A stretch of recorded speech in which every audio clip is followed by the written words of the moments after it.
Want the reward? Do the damn work. Challenge yourself. Inspire change.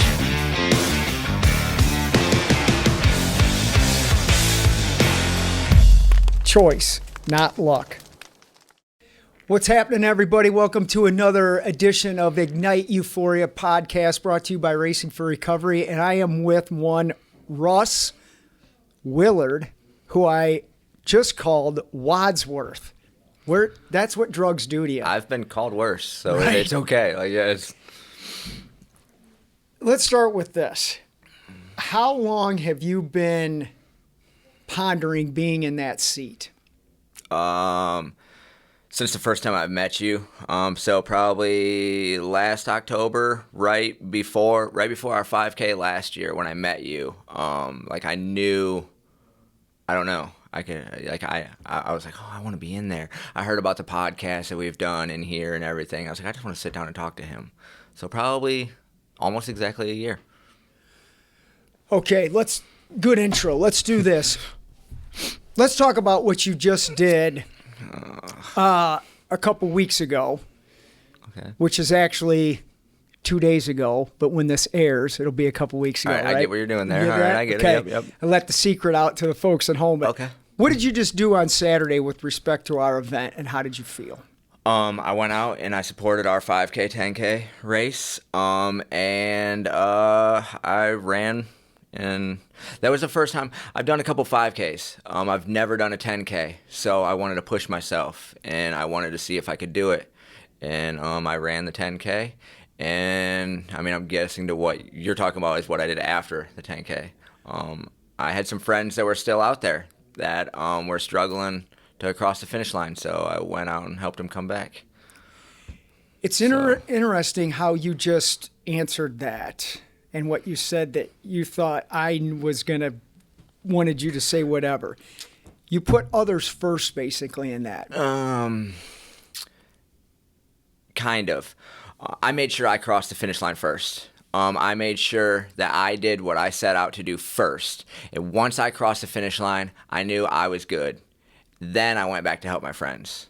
So, yes, in a way, I put myself first. And then when I knew that I was okay, then I went back to get my friends. How was that a metaphor for everything you've been doing in your awesome sobriety? It's a metaphor for everything in life.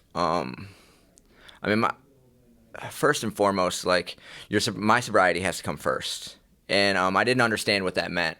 I've been doing this recovery thing, trying to do this recovery thing for a while, and I didn't catch on to it until I got here, when everybody's like, oh, you need to put your recovery first, and anything you put before your recovery, you'll lose. And I never understood that. I was like, bull crap. Like, my kids come first, I come first, my girlfriend comes first. But that's not, when I got here, I realized that, I won't have any of that stuff in my life if I don't have my recovery. So I have to make sure my recovery is first. I have to make sure that I am first. And then once I'm safe, then I can help others. Once my recovery is safe, then I can help others with their journey in life, if I can. Did you do our race last year? Yes. And you ran the 5K last year? Yes. Talk about, so that's showing the folks at home you've been sober for over a year, so good on you for that. Thank you. What's the difference between last year and this year?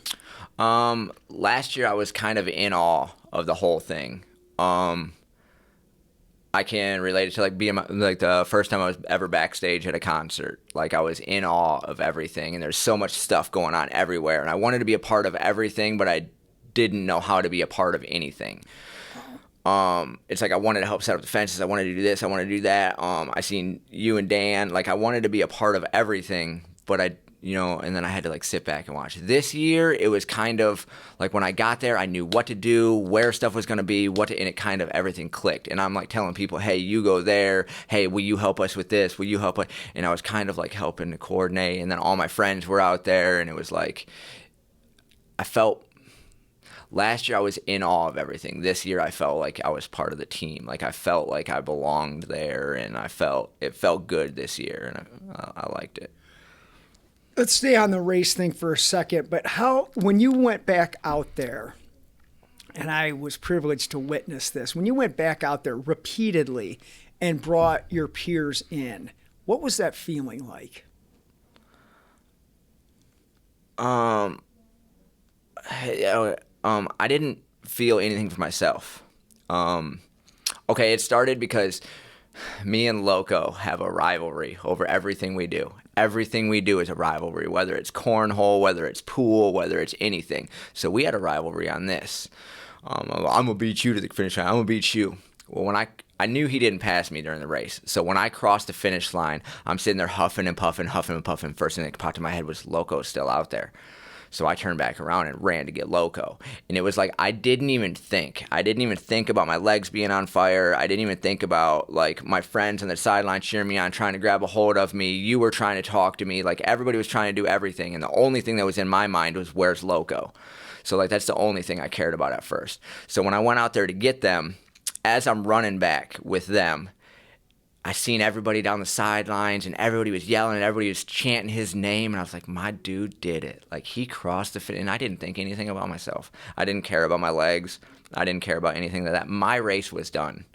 My race was done. I had my moment when I crossed the finish line. My moment was done. Now it's their time to get their moment. So I kept going back for my friends. And I wanted my friends to feel that same experience when they were running in and you hear your name on that guy announcing your name and everybody's cheering you on and the cameras are out there. I wanted my friends to feel that too.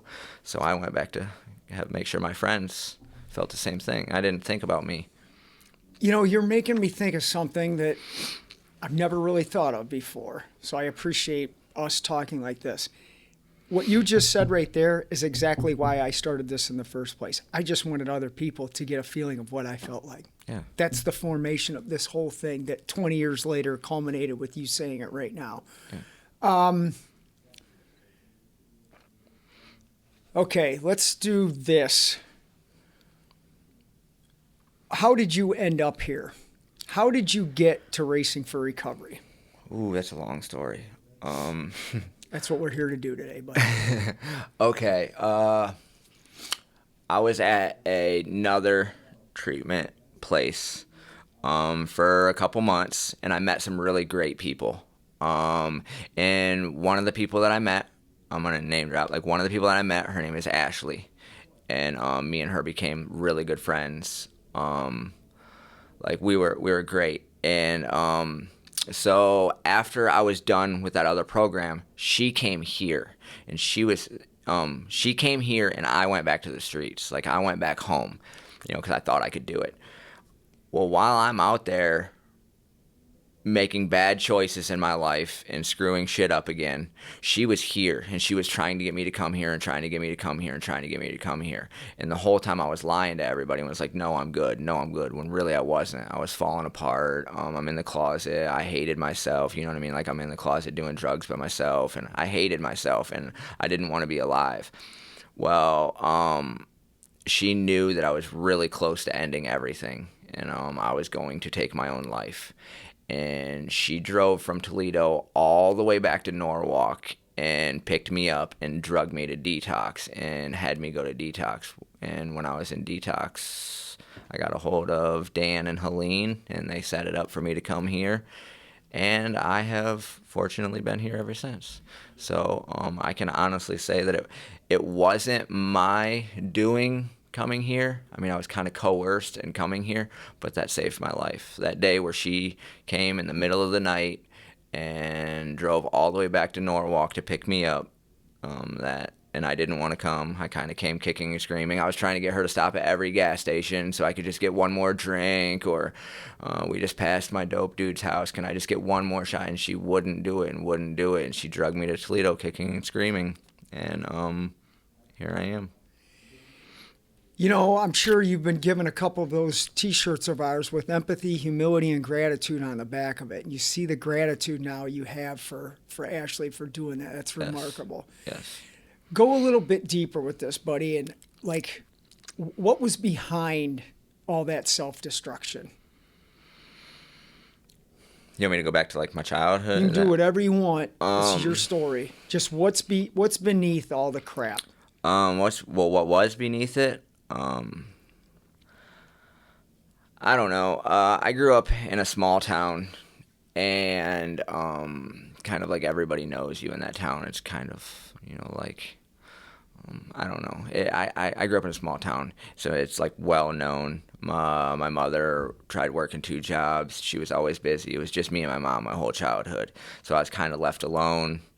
I ran the streets all at night, all by myself. Not at night, but during the day and up until mom got home.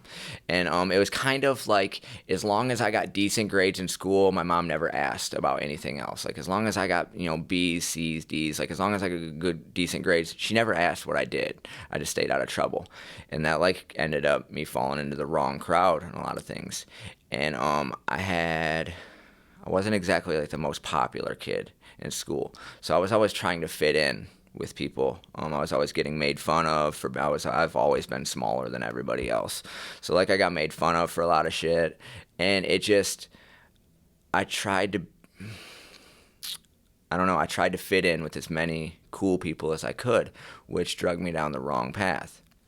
I figured out at a very young age that if I started selling drugs in school, if I started selling pills and started selling weed and stuff like that, I figured out that I could fit in with the cool kids, regardless if like they were beating me up after school and everything. When we were, when we were at school, like I felt like I was part of them, and I always just wanted to be part of something, and it I don't know, that kind of spiraled into me falling in. Not kind of, it really did spiral me falling into the wrong people because I just wanted to be cool. And then once I started getting a bad reputation in town, and none of the good kids wanted to hang out with me no more, so I was kind of stuck. And that's just where I've stayed, is kind of that everybody thought that I was a bad kid. Well, you think I'm a bad kid? I'll show you a bad kid. I'm going to be the worst bad kid that I can. And it just turned into me being somebody that I didn't want to be. Like I'm a very lovable person, and I really care about everybody. But when you're in that with not very lovable and not very agreeable people, you can't be nice. If you're nice, they'll walk over you and they'll take all your shit and they'll just treat. So I had to become one of them. I had to sort of be like a chameleon and become one of them. When I'm hanging out with these people, I'm this type of Russell. When I'm hanging out with these people, I'm this type of Russell. And I lost myself during that. And I really didn't. I'm still learning who I am. I'm still learning what I like to do. I'm 36 years old, and I really don't even know a lot about myself because I've tried to be so many other people at the same time. So. This is going to be good. So I have a question for you. You mentioned the cool kids, right? And everybody knows or has their own version of what that is. Yeah. What was your version of a cool kid? What is your version of a cool kid now? My version of a cool kid when I was growing up was the kids that had name brand clothes that wasn't wearing, in my day it was Kmart. The Kmart and the Walmart and stuff, the hand-me-down clothes, or for my cousin. So the cool kid in my books were the ones that had like wore Converse shoes, or maybe had like the Reebok pump shoes. I don't know if anybody remembers them, but yeah, and the one that had like all the girls. Like I always wanted all the girls, all them kids, and they got the chains and the girls, and that was I don't know. When they walked in a room and everybody was happy to see him. They walked in the room and everybody was like, "Hey, there he is." And then like I would walk in the room and they were like, "Hey." It was like I just wanted recognition. I wanted to be cool. I don't know. Like my version of a cool person now, I would have to say like loving and empathetic. It's I don't know. I like real people now. I like people that cry when they want to cry, get mad when they want to get mad. I like people that do stuff without making a scene of other people. They kind of do their work in the dirty. I don't know how to explain it. I like people that don't boast, they don't brag, they just do because that's the right thing to do.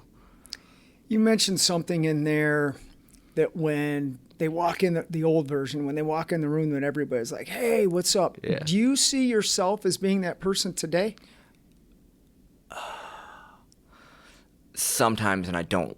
Now that I don't feel right. And here, being in this community, yes, I do. I feel really welcome and really at home here.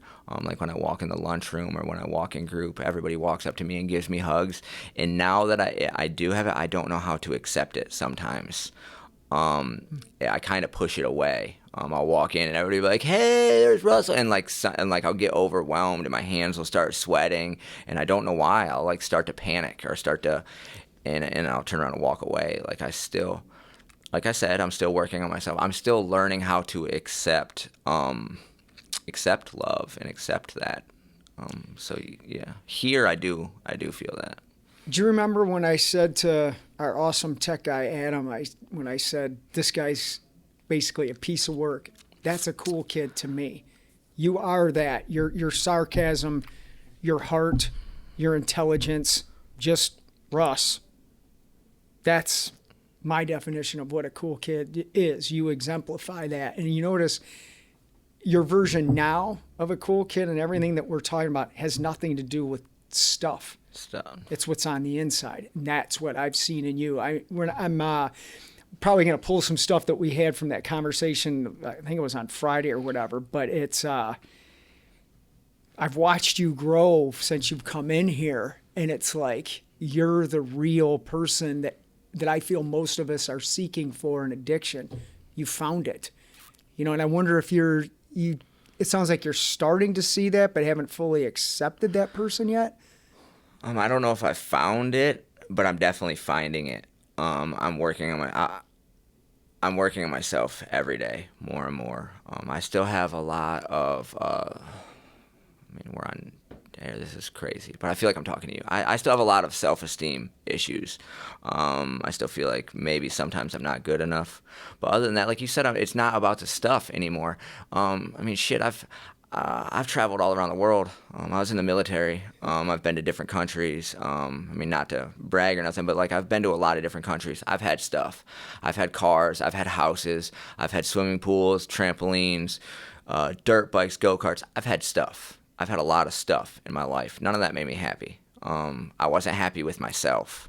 When I looked in the mirror, I couldn't stand the person that I seen in the mirror. Because I was usually, most of that time, I was a lying, manipulative chameleon that was just too scared to be himself. And now when I look in the mirror, I talk to myself in the mirror when I brush my teeth. That's something that Miss Julie here has taught me how to do. I have full-blown conversations with myself every day. And I'm getting comfortable with being in my own skin. I'm not quite there yet. Rome wasn't built in a day, but I'm getting there. I'm all right. Low self-esteem is the foundation of addiction. Having self-esteem is the foundation of finding self, right? That's what I'm learning. What have you learned since being at Racing for Recovery? What has it been like for you being here, and what are the benefits of the work you've put into yourself? What have I learned? Like, I can write a book on what I've learned here. There's just so many things. That's kind of like when you're accepting an award and you're trying to name off all the people that helped you. Like, there's so many, you know what I mean? Like, there's so many things. I've learned to, first of all, I have to put myself first. And as selfish as that sounds, I have to stop spreading myself so thin trying to help everybody else out. Because a lot of times when I was in the middle of my addiction, I felt like such a piece of crap that I figured that if I helped 42 other people out at the same time, that would make me feel better about myself, which in the end, I spread myself too thin. And I've learned to put myself first. God, I'm on the spot right now and I'm super nervous, so I can't really think of everything. But I don't know. I have learned to work through and not run from past garbage that I've been carrying my whole life. Childhood traumas. The death of my mom was a huge one. When my mom passed away in 2009, I felt like that was the only person in the world that had ever loved me, and she was gone. So now nobody in the world will ever love me again. And I just went balls to the wall. That's when my addiction really went through the roof. Was I didn't have, before I had my mom to worry about. If my mom would look at me and she'd be like, "I'm really disappointed in you," and that would kind of keep me on the straight and narrow. When my mom was gone, I didn't care what you thought, what he thought. I didn't care about anybody in this world. I was gone. And so I've learned how to work through that as best I can. So I still have my bad moments. I'll never have a bad day. I still have my bad moments. You work through them moments. I've learned how to be a part of a community. And while putting myself first, I also have to think about what putting myself first, what that does to others.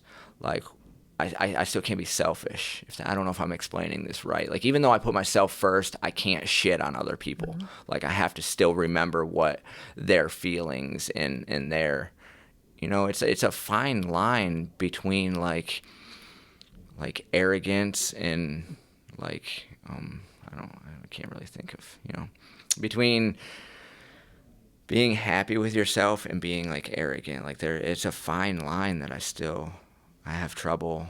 Like, I don't want to come off as an arrogant person, but yeah, I don't want people to walk on me. So it's like I have to, shimmy that tightrope. I forget what your question was. You answered it. I'm going to come back to it, but I do want to ask you this with respect to your mom. Do you feel you're honoring her today, or do you feel she's proud of you today? Yes. I think my mom was always proud of me.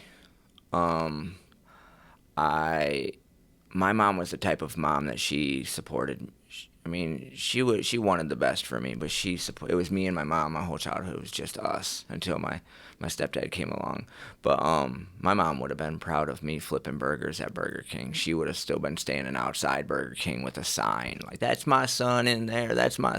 So like, but what I'm doing now and what I'm trying to do. Yes, my mom would have been my biggest fan. She would have been wearing my T-shirts when I went to the military. This is embarrassing, but when I went to the military, I left when I was 17 years old to go to the military. And then I was on my 18th birthday, I turned 18 in basic training, and I turned 19 in Iraq. My mom had posters and signs and everything, and she put it in the Norwalk Reflector, like our paper back home, and she put this big thing in the paper talking about how proud she was of me and blah, blah, blah, and I was going to the military. And like, how embarrassing that is that like all my friends are like, "Oh, your mom's in the newspaper again for you, bub. Like, your mom's out there again." And it was embarrassing, but now that I look back on it, like, I see where her love. I have children now, so if my kids would have been doing that, I'd be right there with them, So it was embarrassing for me to have my mom do that, but now that I look back on it, like, she was just a proud mom, and she was proud of me. No matter what I ever did, she was always proud of me. So as a citizen of this awesome country, thanks for your service to it. Why did you choose to go into the service, and did any of your childhood traumas have anything to do with that decision? Oh, that had a lot to do with it. I was running from everybody. I joined the military before I even left for high school. I joined when I was like 15, so I was in like the delayed enlistment program, like where it was kind of like once you graduate from high school, you leave. But I kind of already signed up. I had all my tests and everything done. But I was tired of that town. I was tired of the people in it. I was tired of being bullied and made fun of all the time. And I wanted to make something of myself. I figured if I was like them people on TV, or if I was in the military, for one, maybe I can get some muscles if I'm in the military, because I've never really had any of those.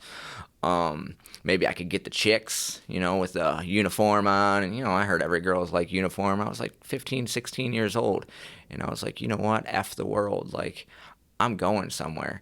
And then when I got the chance, when you join, I joined the Air Force, and then you get to pick from 3 stations that you want to go. All 3 of my stations were gone. Like, I picked Japan, Italy, and Germany. I didn't want to be here anymore. I was running as far away from this place as I possibly could.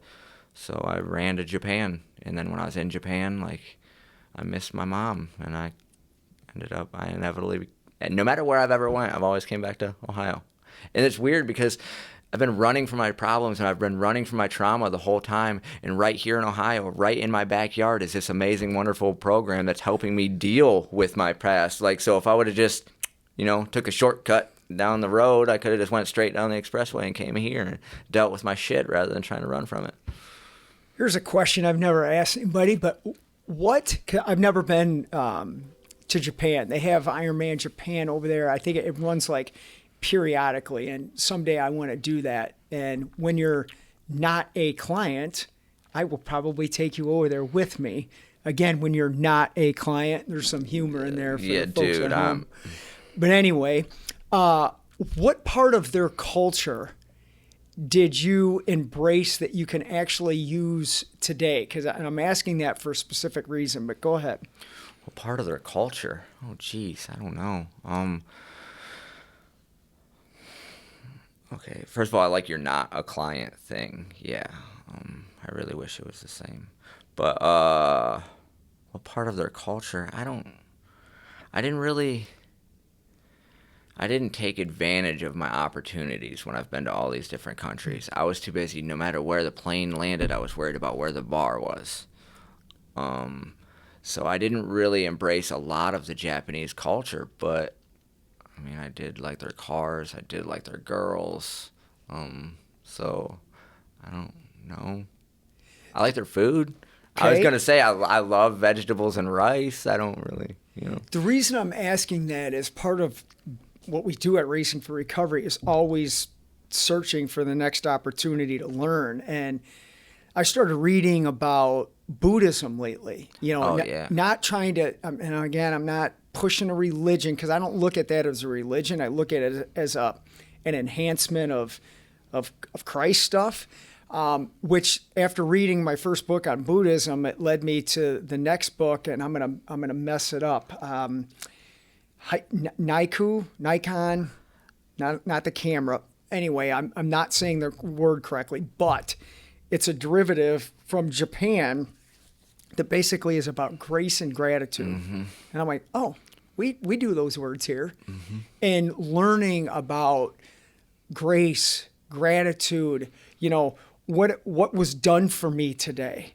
And think of how many things are done for each of us every day. The microphones that are set up, who made them, who set them up, the conversations we have, the food that was cooked for us, just on and on and on. Then what have we done for others? And then the last part of that I think is very important is what hurts have we caused other people? Mm. So it's what's been done for us, what have we done to others, and what hurts have we caused other people? And I'm reading this, and it just enhances the grace and gratitude. So when you were talking about Japan, I was like, wow, that's what I used to look at it like, I want to go there because there's an Ironman there. Mm-hmm. And now it's like, well, yeah, I could do that race over there, but I want to go and experience where some of these things I'm reading about originated from. Me too. I actually, you brought that book into group the other day, and I have it wrote down in because I bring a notebook sometimes when I can remember, because brain shot. But I wrote down in that notebook. I have no idea how you pronounce that, Naiku or whatever. Yeah, I seen that too, and I wrote down your 3 questions that you asked too, and that's kind of like, in a roundabout way, like our empathy, humility, and gratitude that we show around here. That's they just have it in a more technical way. You kind of summed it up for us.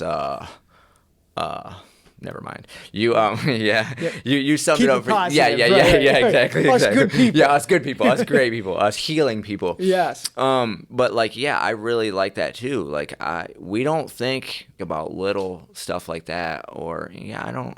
I'm grateful that I have eyesight today. Little stuff like that. You don't think about all that. So I really did like your 3 questions that you said that you got out of that book. And I never thought about what harm I've been causing other people while I'm trying to get to the top, or whose head was I trying to step on while I was trying to get to the top. I didn't think about that kind of stuff before I came here. Isn't it?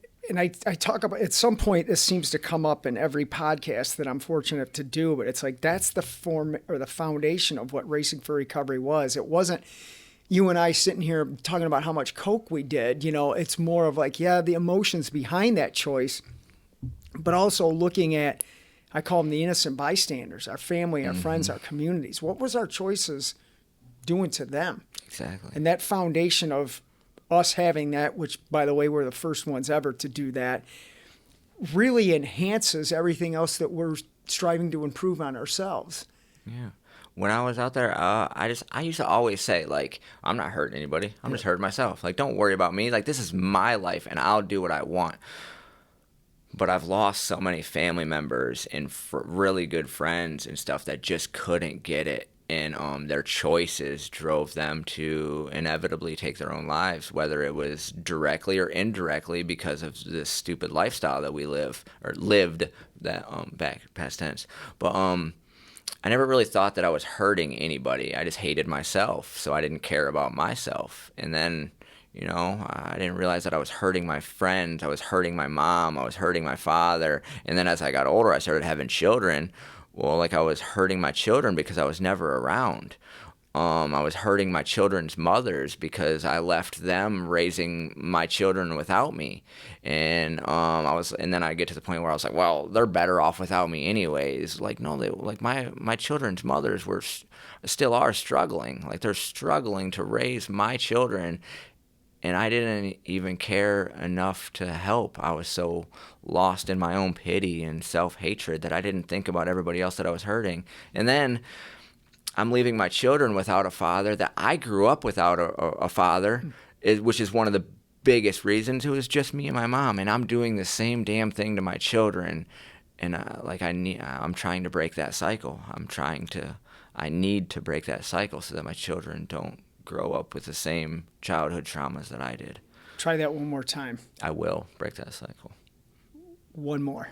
I will break that cycle. What you have? I have. Okay, all right. I was gonna say, I'm like, I will. Like, what do you mean? Like, what do you mean? I have, and will continue. Yes, to. Yes. How is that one? Our 4 big ideas.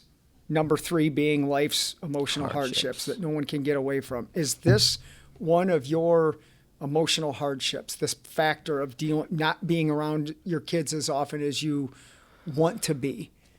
Man, that's my children are. I've been here a year, and I don't blame them at all. But a lot of my family and my children's mothers still don't accept much of what I've done. A lot of them, I don't want to say the wrong thing because this is on a podcast and I don't want future. But, I've hurt a lot of people in my past, and they are still not happy with me. And my children are like, I'm still not there yet. That's one of my biggest current regrets that I'm still dealing with is I don't know how to deal with that. I'm still dealing. Would you say that I got a ton of respect for you right now, dude. I'm trying so hard not to cry on camera. You're good. Would you say you are dealing with that though? Yes. I'm trying. Yes. I have my middle son's mother. I started talking to, like, me and her are communicating a little bit. So I'm dealing with that. I've tried reaching out to my father and my side of the family that has my daughter. They still don't really want anything to do with me. It's baby steps. I'm starting to pay on child support. I'm trying to get my life back together. First and foremost, I need to get my license. Like, I'm paying to get my license back, which me and you talked about that the other day too. So we're gonna help you with that. And I appreciate everything you guys do here for real. Like, but yes. Put this back to positive. Yes, I am currently moving towards it, but I'm not quite where I want to be yet. I don't say things unless they're appropriate. Have you've seen our first documentary? Yes. Which it's crazy that it was called Addict. Yeah. I know. Where were you when I was coming up with that? Where was your head at when you were doing that? Come on, man. Like, I don't think. I'm trying to remember if I came up with that title or someone else did. I want to say I don't think I did, but I didn't have the self-esteem enough to say no. To say no. Anyway, in that, and the only reason I don't really want to say this, but I think it's relative because it's what you're going through. You've been doing this for a year, which is awesome. And we at Racing for Recovery are proud of how hard you've worked at that. It was in our documentary. Well, I'll just say it. I physically assaulted my parents. This was October 6th of 1986. Okay, so this is a long time ago.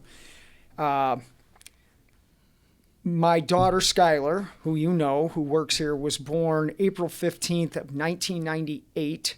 So what is that? That's 12 years. And then it was probably another 2 or 3 years after that. So we're talking 14 or 15 years before, and I don't like calling her this, but for all facts, my stepmom, who I really feel I call her my mom. Yes.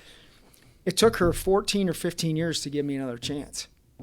Now, I remember after assaulting her, writing a letter to her after like 2 weeks and saying, I'm sorry. Right. And then being pissed off that she didn't accept that. And what a lesson to learn in that. So the point in that is this.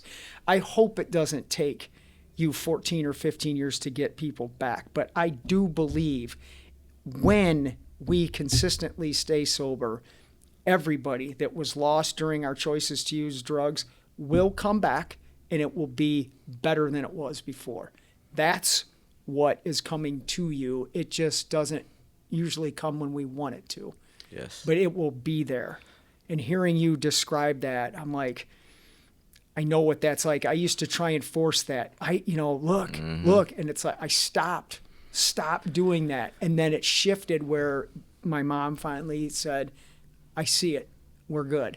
And I've been doing the whole look at me thing for 20 years. I started doing drugs at a very young age, probably about 11 or 12. So like my whole life, it's always been like, okay, I'm so sorry. Like, I know I just broke into your car last week, but won't you please forgive me? Like, I love you. Or like, I know I did this, but won't you? And it's, they've always forgiven me. My family has always been there to forgive me. And it's, like this time, they want to know it's for real. Like, this time it's got to be for real. They're like, Russell, you're getting too old. Like, you're not, I'm not 17 anymore. You know what I mean? It's not like the little, oh my gosh, you're young and you're dumb and we can forgive you. No, you're a grown ass man and you know your choices and consequences. Yeah. You know that. And I'm still making them same mistakes. So when I come here and I start to get sober, everybody's like, okay, well, we respect what you're doing and we're watching you.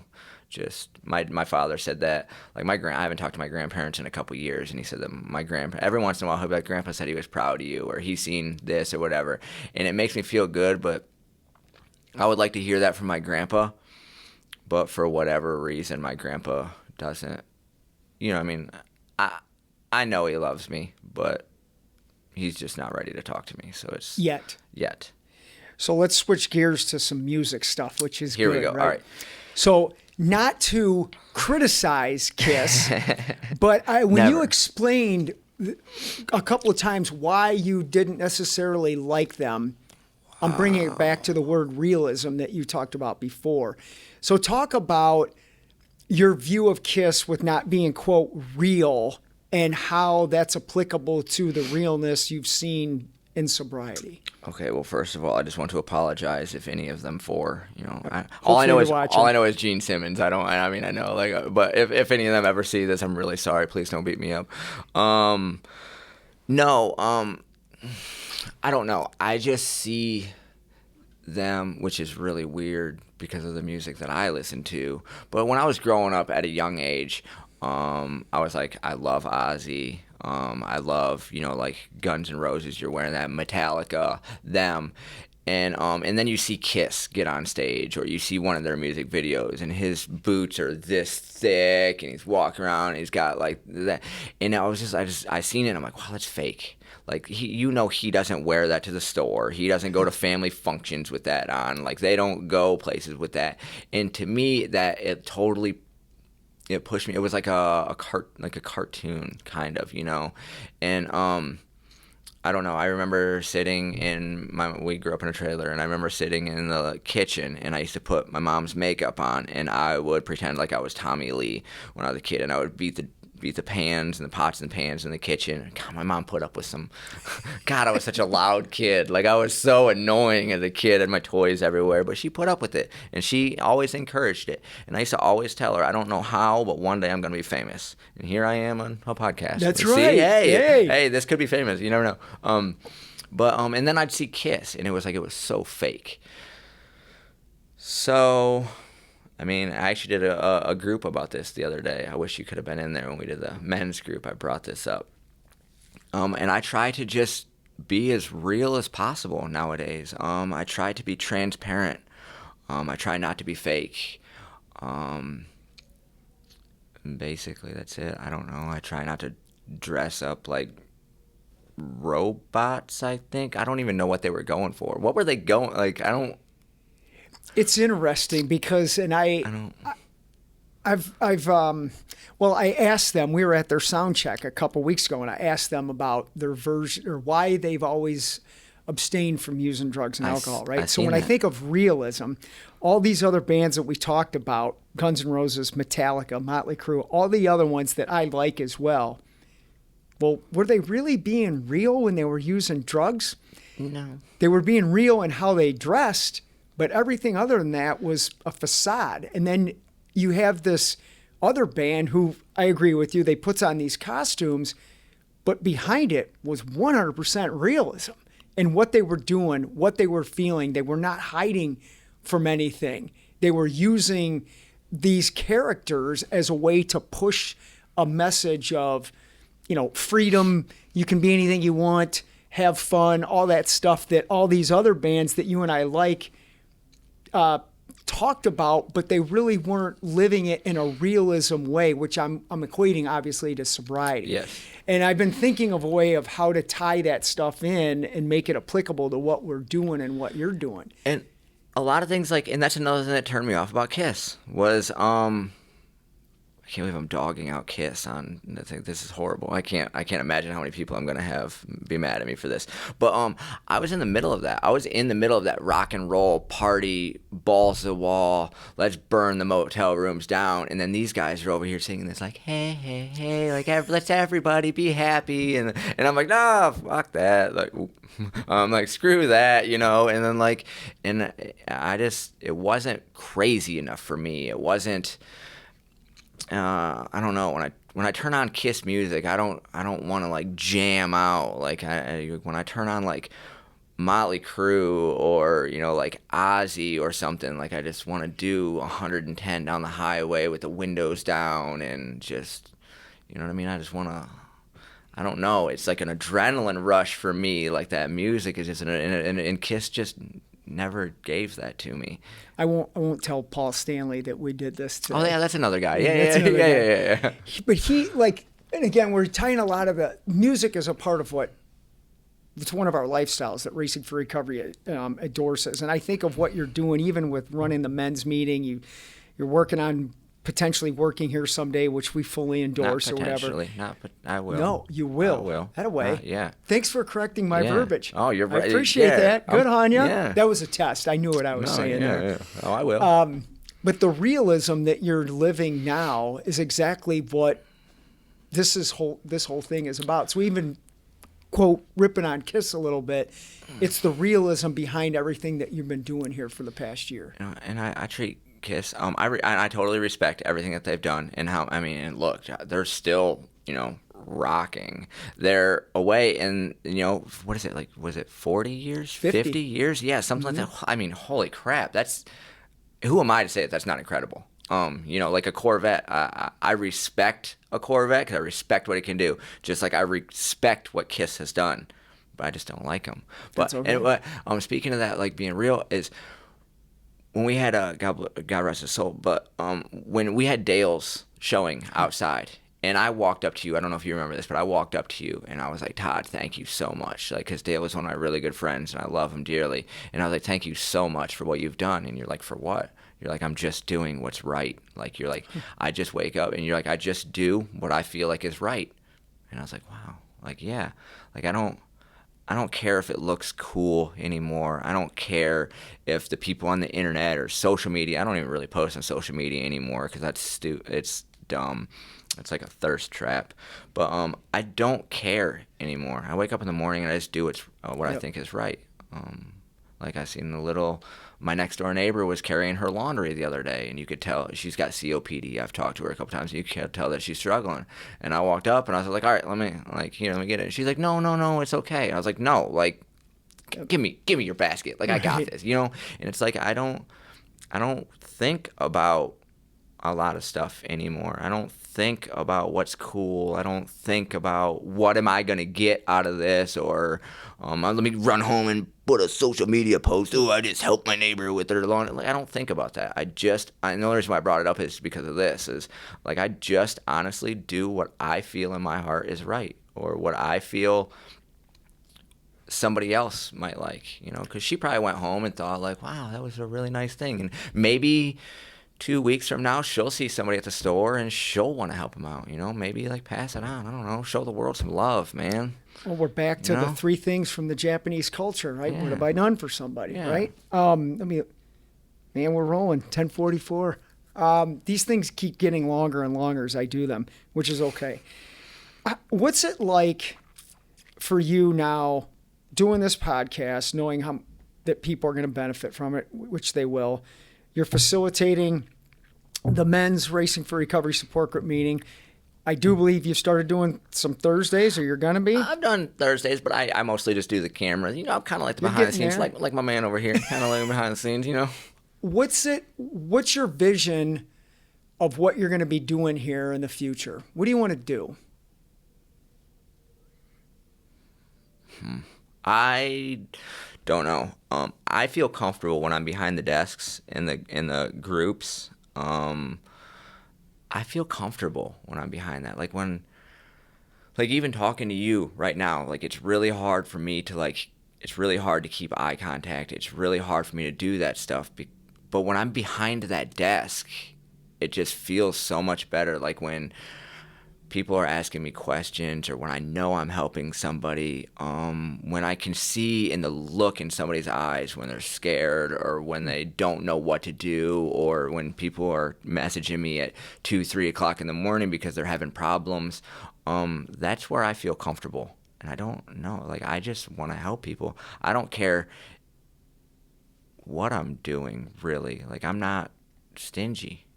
I just know that with everything going on, I don't really know what I want to do yet. I just know that I want to be a part of this. I want to be a part of race. I will be a part of Racing for Recovery. I don't know if I'm not sure. I'm kind of flexible. I just know that I want to be a part of this. I don't want to ever lose this. You won't. And you said something to me the other day that I've been very fortunate to have some people say some very nice things to me over the years. When you said the other day when we were talking about, someday people are going to be looking back at this and saying, man, I was a part of that when it really got going. That really resonated with me, that there's a sense of pride that you have for being involved in this. And I just want to say thanks for saying that, because I knew when we had something when this got started, and to watch it evolve because of the people that are here, it's like, wow, I get to sit back and really watch all that come to fruition. Mm-hmm. But I agree with you that people, when we're probably not even here anymore, are going to be learning about this program and possibly watching this someday, Like, I guarantee that the people that sat down with Dr. Bob and Bill Wilson and everything when they first got that started, they probably never thought that it was going to be that big. But like years and years and years later, somebody is probably there like, well, my great grandpa was involved in a part of that. Well, not to, never mind. We're not live. But I want to be a part of this because I know that this is going to go somewhere. And I have the opportunity in my life, in my short sobriety that I have now, I have the opportunity to sit across the table from Todd Crandell. And I don't know if you realize the impact that you have had on people, how many lives you've changed. and how many lives you will change. You're such a modest person, and for all them people out there on the internet that are like, well, it's because they don't fucking know you. Like, point blank, period. All them haters that are out there is because they have never sat here like this and had a conversation with you. And if they have, then they walked away and still thought, then they fuck them is all I can say. And I'm sorry for saying that, but fuck them. I have the opportunity of a lifetime to sit across the table from you, and to get to work with these great, amazing people at Racing for Recovery. And maybe someday 30, 40 years down the line, when this whole thing is all around the world and this is a humongous thing, which to me is better than the other ones, all the other ones, my grandchildren, or maybe even farther down the line, they can be like, my dad was or my grandpa was involved in that, or, like, my grandpa helped build that new Racing for Recovery building that's out there, or, something like. But I have the opportunity of a lifetime right now to be a part of what I feel like will be a growing part, and I would be completely insane not to grab a hold of your coattails and ride this as far as I can. This was like, not to bring it because I know you love Motley Crue, but when Motley Crue was first starting, like, all the people that doubted them and didn't hang on to them, 20, 30 years later, they're sitting back in their parents' basement with their wife beater on, eating Cheetos, like, man, I could have been a part of that. I don't want to look back and regret this. I don't want to see this in 20 years and be like, shit, I could have been a part of that. Like, I will be a part of this in 20 years. Thanks for saying that stuff. I just finished reading Nikki Sixx's third book. I've seen that. Yeah. And his, there's a spot in there that really resonated with me. His uncle was president of Capitol Records when Nikki first went out to Los Angeles. And when his first band, London, they were taking off, he told his uncle, you got to come down and check us out, and he was all excited. He thought they was going to get a record deal. And his uncle said, no, we're going to pass. And it really hurt Nikki, but it motivated him. He starts Motley Crue. And same thing, band starts taking off. He invites his uncle down. His uncle passed again. And then when they hit it, when Motley, I think it was after their third record, his uncle called Nikki and said, the biggest mistake of my professional career was not signing your band. Mm-hmm. And it's like, that's not, I told you so or whatever. It's more of, Nikki knew he had it, whether his uncle signed him or not. And that's how I've always felt about this. It doesn't matter who really likes us or doesn't like us, as long as people utilize it for themselves. I'm good. Yeah. And you're one of them. And I'm proud of you, man. Well, thank you. I'm proud of you too. I'm proud to be sitting across the table from you. Right. When you asked me the other day when we were in group, and you didn't ask me, you told me. You said, "Hey, you're doing a podcast with me." Like, I almost I didn't know what to say. Like I said, I'm still having trouble with, like, the self-doubt, the self-esteem things. And, like, I almost didn't feel like I was worthy enough to sit in here. I almost didn't feel like I should. I kind of don't feel like I have something to give back yet. I'm still in the process of watching people. But I will never turn down a chance to sit across the table with you and just chop it up, whether these cameras are on or not. Like, Russ, you earned that, okay? You earned it, or you wouldn't be in here. I have with everybody. It's like, you give me a year before you're doing this. Mm-hmm. Some people who even come in here for a year didn't use it right, and I've learned from that. You've never asked to come in here. Mm-hmm. I told you I wanted you in here because you've earned it. And yes, what you've said in here today is going to help people. And it's by what you're doing. And I hope you can fully embrace that, dude, because you earned it, man. You're a good dude. Yeah. I've enjoyed the sarcasm that you have when watching you dress up here at our Halloween party the other night. Was just, that's you. Yeah. It's real, genuine honesty, integrity, and love behind who you are, and that's, I admire you. I love it. Like, I just like to make people. I like to make people smile. Anything else you want to say? I don't know. I'm sure when I go home and I'm laying down tonight, I'm like, shit, I should have said that, or I should have did whatever. But, like, as of right, I think We can have another. We'll save We'll that do for another one. we'll save that for our next podcast. We don't want to give people too much. You know, we gotta. You did good, buddy. Thank you so Thanks much. for tuning in again today. Share this awesome podcast, please, with everybody out there. Russ has a great story. Thanks for watching it. Share it. Until next time, check us out on our live stream every Thursday night, 6:30 p.m. Eastern, or go to racingforrecovery.org if you or a loved one are battling drug or alcohol abuse. We are here to help you. Take it easy until next time.